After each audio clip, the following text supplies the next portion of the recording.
a trusted voice of truth and light. God gave me a gift. I shovel well. I shovel very well. And a rally point for those who've accepted the reality that they are not sheep. We've got a blind date with destiny. And it looks like she's ordered the lobster. This is the Bryan Hyde Show. Well, hello there, and welcome to the show. I'm glad you could join me today, and I hope you'll take the time to visit my website, thebryanhydeshow.com.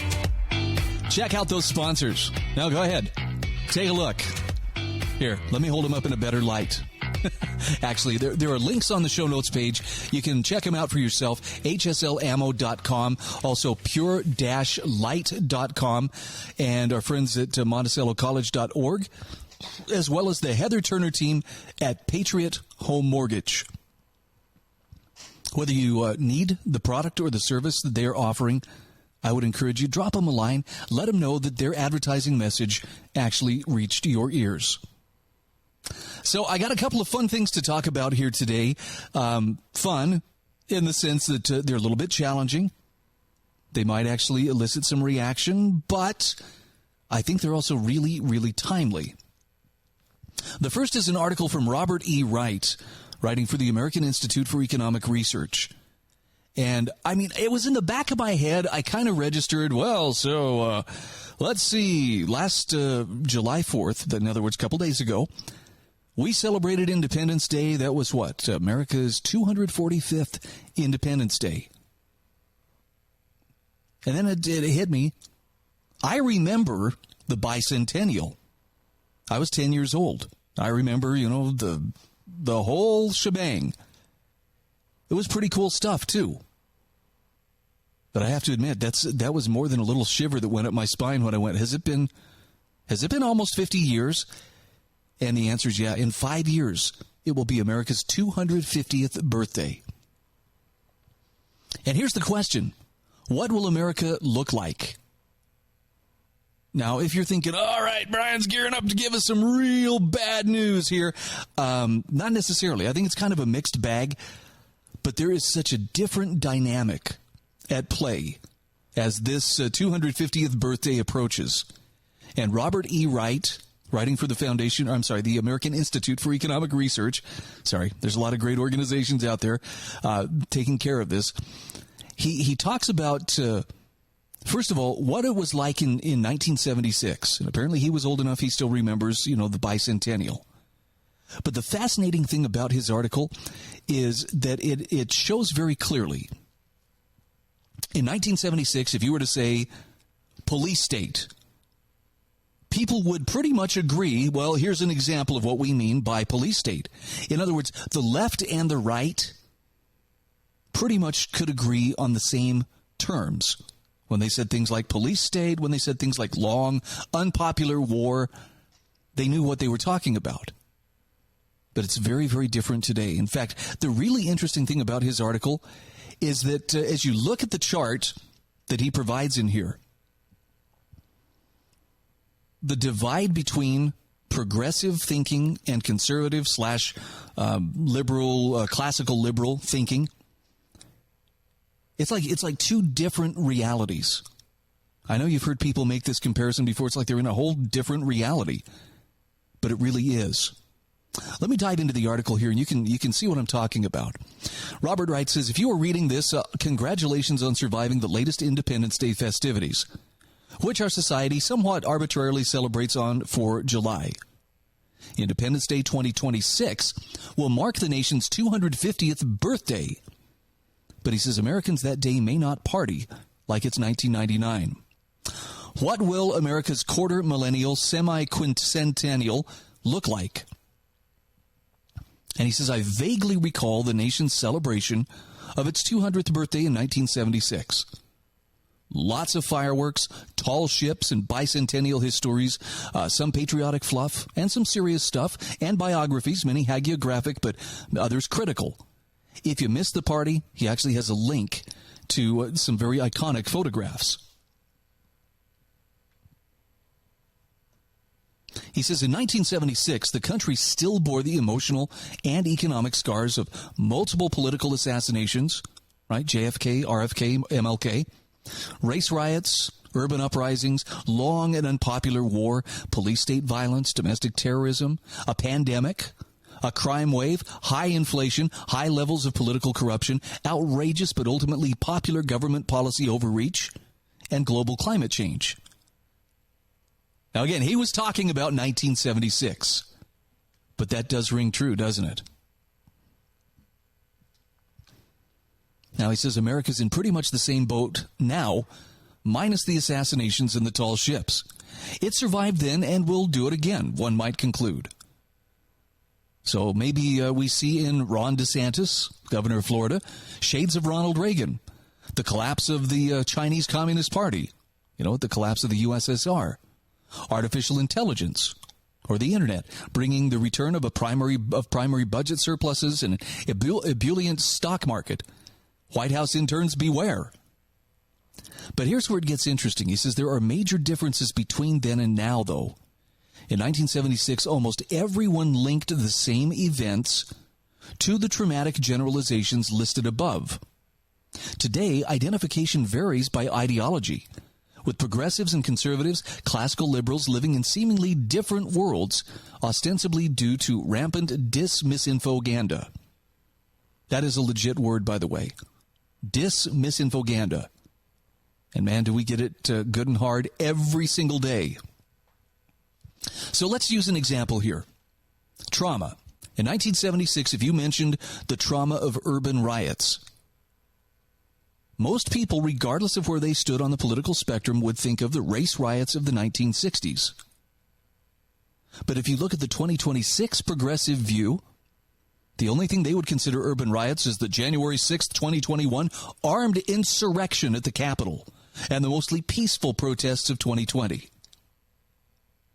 By the way, there's two lies for the price of one there. It was not an armed insurrection, and those protests were not mostly peaceful. By the same token, though, if you say urban riots, the conservative, classical liberal view in 2026 is mostly going to think of the summer 2020 George Floyd riots, not the mostly peaceful Capitol protest. I'm not trying to pitch you against anybody here, but isn't it interesting how those narratives line out? It's kind of a fascinating little trend. So if you said long and unpopular war back in 1976, most people would have looked at the Vietnam conflict and said, yep, that's your long and unpopular war. If you were to do that in 2026, though, progressives would point to the war on drugs, whereas conservatives and classical liberals would say the war on terrorism. If you said police-state violence in 1976, most people would invoke the Kent State shootings. In 2026, progressives would say, oh, you're talking about police shootings of unarmed black men. Or conservatives would say, you're talking about police force militarization. By the way, they're both describing a similar problem, just looking at it from different standpoints. They're both partly wrong and partly right. If you said domestic terrorism back in 1976, people would think of the Weathermen or the Black Panthers. Today, you can probably guess the lines along which it falls. Progressives, oh yeah, domestic terrorism, you're talking white supremacists all day long. By the same token, people on the political right, conservatives and classical liberals would say, oh yeah, you're talking about Antifa. When you say pandemic, in 1976, people remembered well the 1968 Hong Kong flu pandemic. But if you were to say pandemic today, or in 2026, as the case may be, progressives would say, oh, COVID 2019 to 2021, whereas conservatives would likely say, yeah, not quite sure what happened, but it was exaggerated. A crime wave in 1976 would have brought people to mind the phrase law and order. But if you say crime wave today, to progressives, we're talking leniency in the name of racial equity. Don't arrest people for stealing stuff. By the way, have you seen Target is shutting down 6 area stores in the San Francisco Bay Area? Because police stopped prosecuting little property crimes, including shoplifting and retail theft. So rather than put their employees at risk, rather than continue to just watch merchandise literally walk out the door, they're shutting down the stores. So a crime wave, that says we need leniency in the name of racial equity versus the conservatives and classical liberals who'd say, nah, we're talking about out-of-control cities. You can see we're on totally different pages. But the list continues, and we're going to jump back to it here in just a few moments, just the other side of our break. Please stay with us.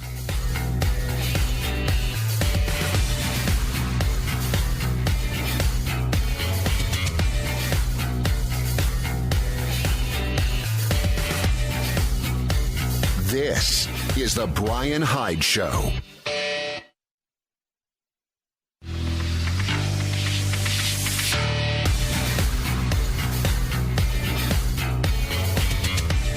This is the Bryan Hyde Show. All right, we are back and sharing an article here from Robert E. Wright. This is from the American Institute for Economic Research. What will America look like on her 250th birthday? And it's interesting to see how, ideologically the separation, it literally looks like we are living in 2 different realities. You talk about high inflation during 1976, people would recognize, yes, the great inflation. I wasn't paying attention back then. I was 10 years old, so inflation wouldn't have computed for me. But you ask somebody today about high inflation, and the progressive is most likely to say inflation isn't coming and it doesn't matter anyway. Whereas the conservative or classical liberal will likely say looming hyperinflation. That's the threat. If you talk about political corruption, 1976, everybody equated that with Watergate, right? Say it today, the progressives will say, we're talking about the Trump family crime syndicate. Or conservatives who would say the Biden family crime syndicate. When it comes to popular government policy overreach, 1976, people would have pointed to Nixon's new economic policy. 2026, progressives would say, no, it's Trump's border controls.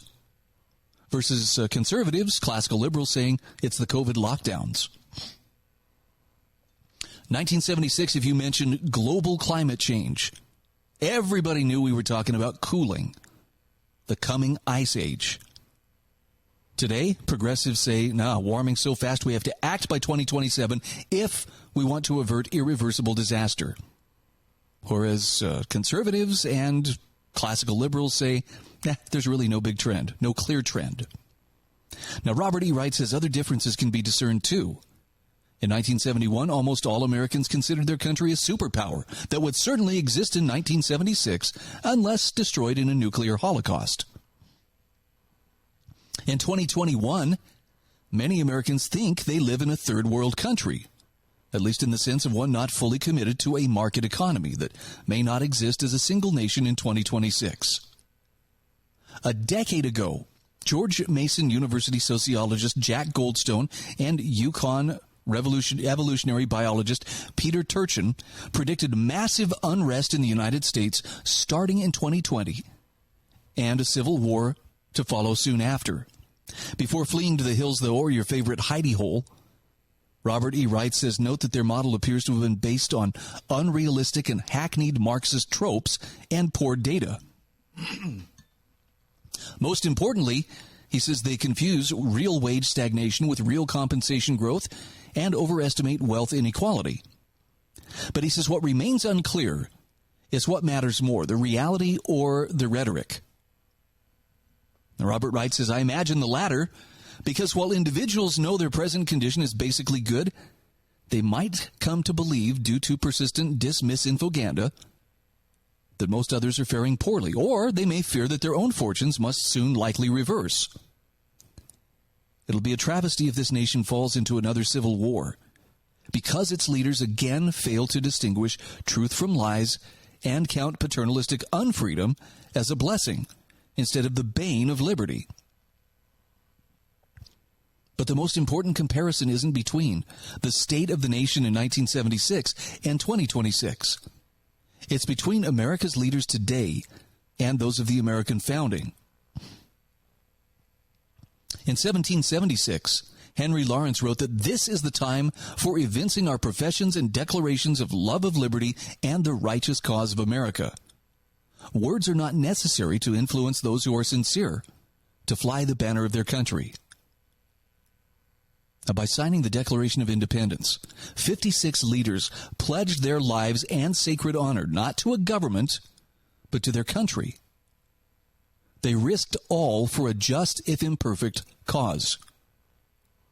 Today, America's putative leaders cower behind sovereign immunity, razor wire, and nuclear weapons. Really, Joe? To protect themselves and the government, not the country or its people.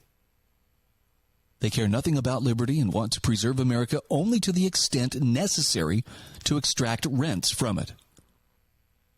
And Robert E. Wright says this has to change, and soon, or July 2026 will be no time to celebrate much of anything. Now, that's a little bit sobering, or at least I hope it strikes you as somewhat sobering, that someone could seriously ask and answer, hey, are we even going to be a country by 2021? I'm sorry, by 2026? I mean, it's just 5 years away. But then again, if I think back to what my world was like about 18 months ago, there's a lot of stuff that changed. And I mean, appears to have changed more or less permanently. That seems like maybe we should be paying attention here. I don't see us being able to continue on the course that we're on right now, where you have not just, a couple of different ideologies, but two very different versions of reality. And when, people ask, well, then how do you sort it out? If they're both think that the other is misled, how do you determine who's right and who's wrong, who's delusional and who isn't? I don't know. But more and more, it seems like those two different realities are purposefully poised at one another in a way that one cannot let the other alone. So this is oversimplifying a very complex matter, but to me, the person who loses the moral high ground is the first one to react with force. Now, I know there are people who are going to disagree, and people who will say, I don't know if I agree, or if I can agree with that or not, because they feel like they've been under attack. And I see it too. I see what Antifa's doing and think that is some of the ugliest stuff I've ever seen. At the same time, I think there are people who are sincere, even if they are sincerely misled, into believing that no, the only violence taking place on our city streets that, bears any mention whatsoever is white supremacists out there taking over. And then they redefine everything they don't like as white supremacy. I mean, it's sad. I just saw what I believe may have been a legitimate post from the leadership of the Utah Black Lives Matter movement, showing a picture of the American flag and saying, if you fly this, you are a racist. I mean, let's not engage in hyperbole, but just thought you should know.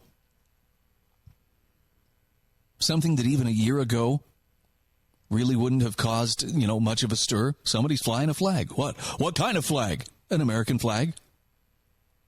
Look how quickly that narrative has been turned on its head. Shifted. To where someone who might have thought, it's Independence Day and maybe we've got some other holidays coming up. I just feel patriotic. I want to put my American flag up. I guarantee you there are people who are seriously thinking twice. Because there are others out there, they may be a small but vocal minority, who would say, if you fly this flag, you're a racist. But they're not content just to call names. They will actually, come and picket in front of your house and protest and attack you. Yeah, there's a collision coming. And as uncomfortable as this phrase may make some people, I'm much more open to the idea of peaceful secession a divorce, if you will, than I am to some idea that, nope, once you're part of the union, you are always part of the union, and we've got to stick together no matter what. Seems like we had a little unpleasantness of that nature, I don't know, about 160 years ago. And it seems to me that it cost everybody, not just the losing side, but everybody lost something as a result of that. So, if we can learn from mistakes, somebody wants to go their way peacefully, let them go. But somehow I don't think that's going to happen either. I think we may have some tough choices ahead of us. What do you think? We'll be back in just a moment.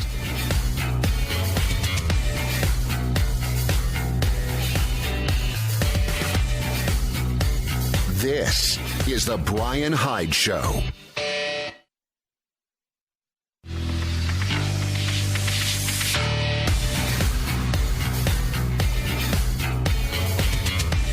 This is the Bryan Hyde Show. Hey, welcome back to the show. Just a quick shout out to our sponsors, including the Heather Turner team at Patriot Home Mortgage. I know that for those of you who are moving to the Intermountain West, particularly the state of Utah, you probably noticed it's the hottest real estate market ever. And so when you find the home you want, you got to have your financing squared away. This is where Heather and the Turner team at Patriot Home Mortgage can get you squared away. She's been doing this for many, many years, decades of experience, from VA loans to traditional loans to reverse mortgages, even if you want to refinance your existing home loan.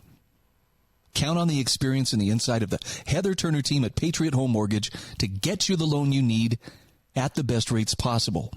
Of course, Patriot Home Mortgage is an equal housing opportunity lender. Heather's NMLS ID 715386. You can call 435-703-4522 or visit them in St. George, 619 South Bluff, Tower 1 and 2. That's the Heather Turner team at Patriot Home Mortgage. All right, let's talk about, since I opened the can of worms on the so-called Civil War, I'm going to go ahead and shake that can a little bit and see if we can get anything interesting out of here. Actually, it was an article from Jacob Hornberger from the Future of Freedom Foundation, who apparently he was on vacation recently, and maybe he wasn't even on vacation. Maybe he lives close to Manassas National Battlefield Park. But he posted a picture on Twitter, and boy, did people go after him. He says, liberals, in other words, leftists, progressives, etc., went on a rampage against me yesterday on Twitter. The reason? I posted a photo I took while hiking at Manassas National Battlefield Park. The photo was of a plaque commemorating Stonewall Jackson's stand at the Battle of First Manassas, where Confederate troops sent Northern forces and Washington, D.C. socialites scurrying back to Washington in fear and humiliation. Near the plaque is a huge statue of Stonewall Jackson. Well, he says, you would have thought that I had committed the biggest mortal sin ever, at least in the eyes of the left. Now, of course, he says, I wasn't too surprised. For some time now, the left has been absolutely obsessed with getting all Civil War statues of Confederate heroes removed and destroyed, including those in publicly owned Civil War battlefield parks where Confederate forces prevailed over Northern forces, such as at the Battle of First Manassas. Now, he says, let me make clear from the outset, I don't think government should be constructing and owning statues of anyone, and for that matter, owning and operating parks. By the same token, he says, I favor private owners owning whatever statues and parks they wish. But, he says, I think it's also important to expose and analyze the left's mindset when it comes to these statues, because it helps us to understand a lot of what's going on in our country today. Jacob Hornberger says, as I pointed out in the Twitter dust-up yesterday, President Lincoln initiated his war on the South not to free the slaves, but rather to prevent the South from seceding. He made that clear from the outset. Thus, as much as the left loves to wish that the war was waged to end slavery, which is obviously a much more noble and glorious goal than ending secession, the war was actually all about secession. Therefore, the critically important question is, do people have a right to secede or not? Or to put it another way, why do people have the right to force others to associate with them against their will? See, now he's getting to some good questions here. If one supposes the right of secession and supports the concept of forced association, then that's the end of the story. It follows logically that Lincoln wielded the authority to invade the South and forcibly reincorporate it into the Union. If one supports the right of secession and opposes the concept of forced association, then that too is the end of the story. It follows logically that Lincoln lacked the authority to invade the South and forcibly reincorporate it into the Union. Well, in the Twitter dust-up yesterday, he says the leftists continually suggested that anyone who comes to the defense of the South's right to secede automatically is defending slavery, given that the South had a slave system. But that position is illogical and fallacious. Just because one defends the right of secession doesn't mean that he defends the type of society or governmental system that the new nation is establishing. But no matter how much one explains this to leftists, they just can't get it. Their mindset is a real testament to the success that public, in other words, government schooling, has in destroying the ability of people to engage in critical and analytical thinking. So the question naturally arises, does the U.S. government possess the legal authority to invade a foreign nation to free its citizens from an oppressive regime? For example, most everyone, except some leftists, would agree that communism is an oppressive system. Does that mean the U.S. government has the legal authority to invade Cuba and Vietnam to free their citizens from communist oppression? Of course, interventionists, including many leftists, would say yes. They say that the U.S. government, as the world's greatest imperial power, has the authority to invade Vietnam, Iraq, Afghanistan, Iran, North Korea, Russia, or any other nation that is a rival, opponent, enemy, or competitor. But the fact is that the U.S. government's powers are limited to the powers enumerated in the Constitution. Most everyone would concede that the Constitution does not delegate to the federal government the power to invade foreign countries to free their citizens from oppressive regimes. Now, of course, we witnessed the interventionist mindset in the run-up to the invasions of Afghanistan and Iraq. When we libertarians opposed these two invasions, interventionists responded with, "Oh, so you're a supporter and defender of the terrorists." No matter how many times we libertarians would carefully explain that opposing foreign interventionism and illegal wars of aggression does not constitute support or defense of terrorism. But he rightly points out the interventionists simply could not get it. To their mindsets, opposing foreign interventionism and supporting terrorism were one and the same thing. And the principle is no different with respect to the Confederacy. At the moment that the South officially seceded and declared its independence, it became a separate and independent nation. That meant that the U.S. government had no authority to invade this new, independent, and sovereign nation, any more than it has the authority to invade Afghanistan, Iraq, Vietnam, China, Russia, or any other nation that has an oppressive system. Now, leftists exclaim, but the South was fighting to maintain a slave system. Agreed. But the question still remains, does that mean the U.S. government had the authority to invade this new, independent, and sovereign nation? Does it wield the authority to invade Vietnam, Cuba, Venezuela, and North Korea today to free their citizenry from their oppressive socialist systems? Leftists also will exclaim, well, Stonewall Jackson and Robert E. Lee were fighting for slavery. Really? If that's the case, then perhaps some leftists can explain why their beloved icon, President Franklin Roosevelt, said the following at an unveiling of the statue of Lee in Dallas in 1936. All over the United States, we recognize him as a great leader of men, as a great general. But also all over the United States, I believe that we recognize him as something much more important than that. We recognize Robert E. Lee as one of our greatest American Christians and one of our greatest American gentlemen. End quote. So perhaps leftists can explain why their other icon, Lincoln, asked Lee to command Northern forces in his war on the South. Now, Jacob Hornberger says, while it's difficult to assess the motives of each and every person who fought in the Civil War, the fact is that many Southerners were fighting because they were defending their country from what was an unlawful and illegitimate invasion of their new country. Lee was certainly one of those Southerners. He returned to Virginia because his state was his homeland, a homeland that was now part of another nation, one that was being aggressed against by what was now a foreign power. There is no evidence that Lee ever exclaimed, "I must return to Virginia to fight to maintain the slave system." And the same goes for Stonewall Jackson, who, as the plaque at Manassas National Battlefield Park points out, fought valiantly and patriotically against a foreign power that had invaded what was now a sovereign and independent country, one that Jackson was a citizen of. Now, the South secession was not the first secession in U.S. history. The first secession took place on July 4th, 1776. We call it a revolution, but it wasn't a revolution. The British subjects in America were not trying to take control of the British government. They were simply seceding from the British Empire. But he says, I've never seen a leftist condemning that secession, even though the British colonists were clearly planning on continuing their slave system.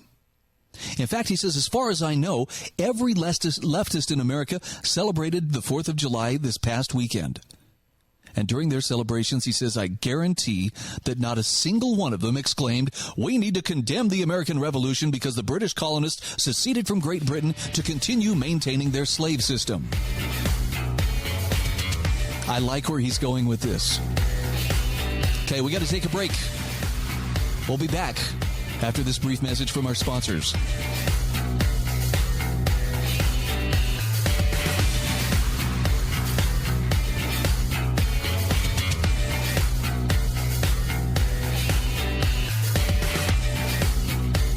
This is the Bryan Hyde Show.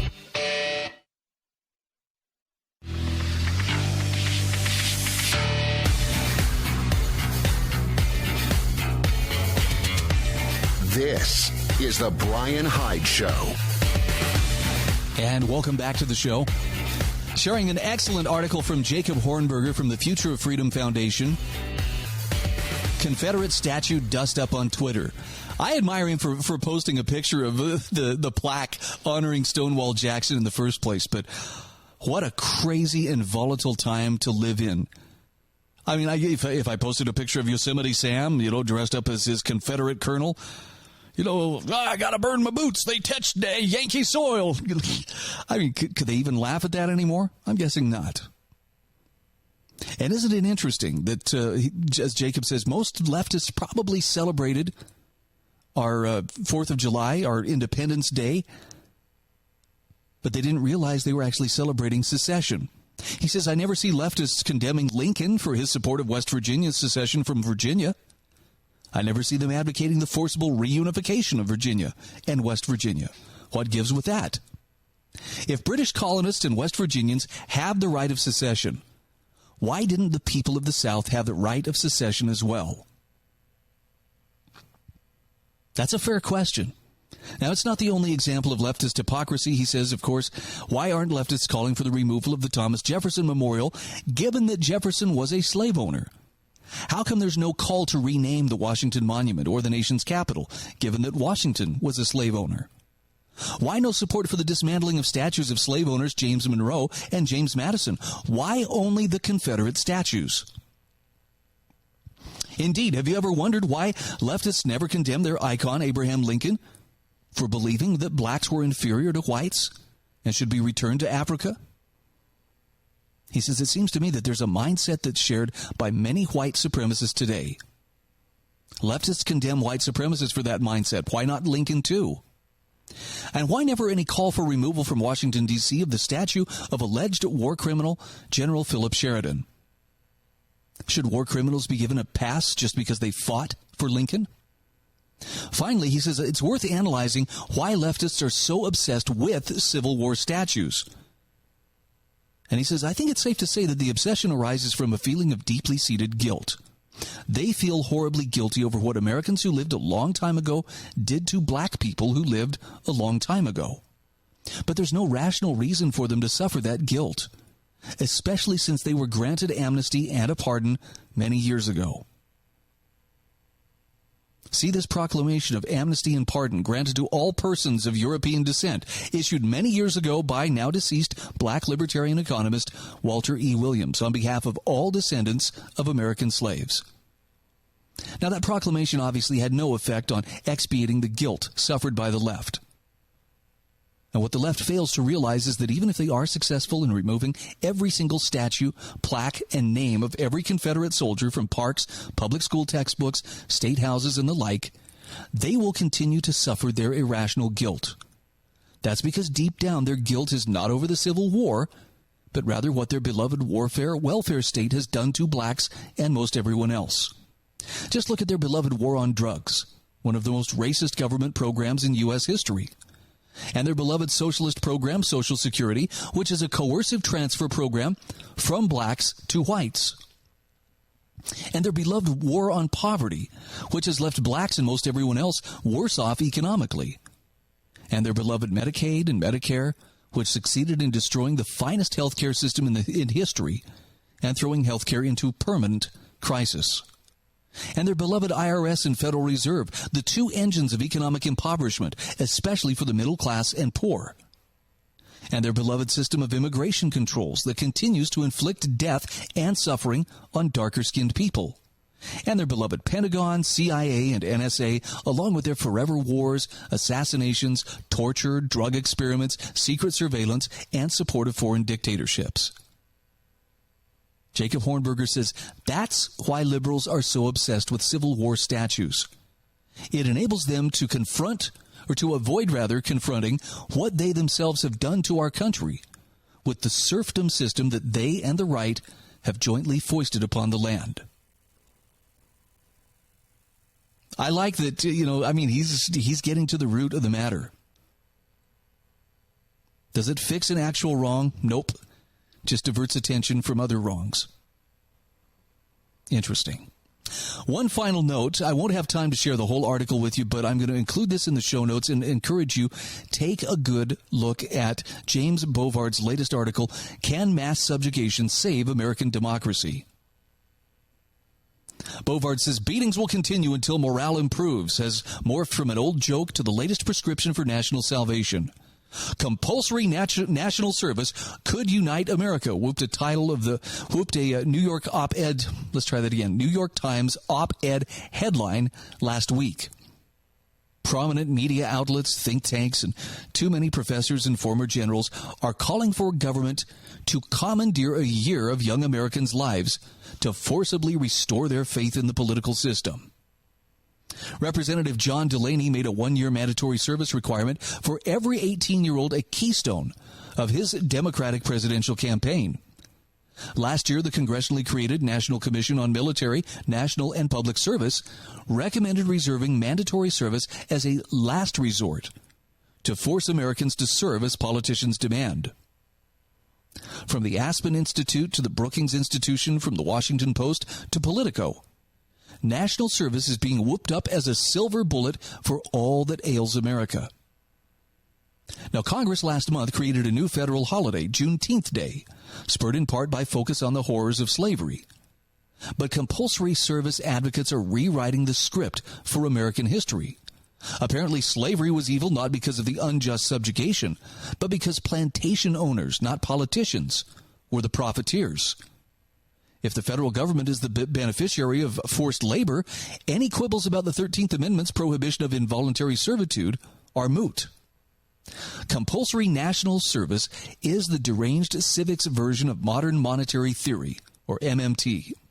MMT presumes that politicians can fabricate and spend unlimited amounts of fiat money without profoundly damaging the economy. Similarly, compulsory national service proponents presume that politicians can destroy a vast swath of freedom without harming America. Proponents tacitly assume that the time of young people is of zero value, so their scheme costs nothing. Since every 18 to 20-year-old is squandering all their time playing video games and watching Pornhub, why not round them up? But where did politicians acquire the right to command young people to postpone building their own lives? Compulsory national service would provide attitude adjustment for an entire generation. Many proponents stress that shackling young people is the best way to encourage them to be tolerant and appreciative of people of different backgrounds. Pulitzer Prize-winning author and historian Doris Kearns Goodwin favors national service because you get people from the city to the country to the city. You begin to create a new generation that has shared values. Indoctrination would be a huge part of any such program, but the media wouldn't use that term because progressive values would be inculcated. The vast majority of young Americans spend 12 years in government schools, but politicians want more control over their thoughts. A recent New York Times editorial on the virtues of mandatory service quoted philosopher William James on how such a scheme could encourage obedience to command. A Time magazine article touting national service approvingly quoted a retired Air Force veteran, "There isn't an 18-year-old boy who doesn't need to get his butt kicked by someone in a position of complete authority." Do Americans need to be forcibly taught to recite? Thank you, Master. Compulsory national service could provide politicians with an army to enforce their commands across the nation. After 9/11, the Bush administration created the USA Freedom Corps, a White House agency to oversee all federal service programs. The Freedom Corps quickly became assigned to recruiting informants for Operation TIPS, the Terrorist Information and Prevention System. TIPS aimed to sign up millions of spies from truck drivers to letter carriers to cable television installers who would report any out-of-the-ordinary behavior to the feds. No clear guidelines were ever issued on what could be considered suspicious and worth adding to someone's federal dossier. The program was widely denounced as a federal snitch system, and Congress quickly torpedoed it. Now, there's much more to this article. I would encourage you go to the show notes at thebryanhydeshow.com and check it out for yourself. One of the clearest lessons that James Bovard writes about from this compulsory service crusade is that much of the nation's elite media and opinion makers utterly disdain individual liberty. Since freedom for average Americans has zero value in itself, pundits and poobahs have zero concern about politicians destroying it. Rather than becoming patriotic, he says, conscripts would likely be embittered to realize that politicians have wasted a swath of their lives in which they could have developed their minds and talents to make themselves self-sufficient citizens. And that, my friend, is one of the reasons why I do what I do day in and day out. It's about owning your worldview and, by extension, owning your life.